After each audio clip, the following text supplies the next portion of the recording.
Əbəbil şəklində oxuyacağıq. Burada B hərfindən sonra əlif gəlir. Təbii məddli hərf. Bil dedikdə bil. Burada 4 hərəkə miqdarında uzadacağıq. Çünki mədd aris hökmündə olur. Tərmihim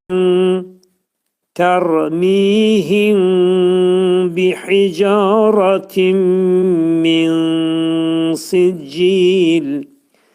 Tərmihimdə ra hərfi təxvim olacaq, dolu oxunur. Mi 2 səs qədər uzadır. Him, mim aşkar yox, burada ağı ixva olur. Mim bəyə yetişəndə ağız tam şəkildə bağlanmayacaq.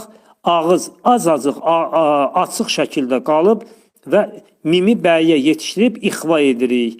Bir də oxuyuram.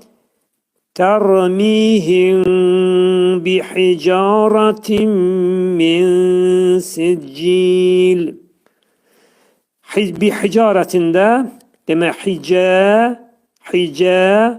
incə samitə qrupuna aid C hərfi, ra qalın oxunur. Tindəki olan nunun biri, nun səsini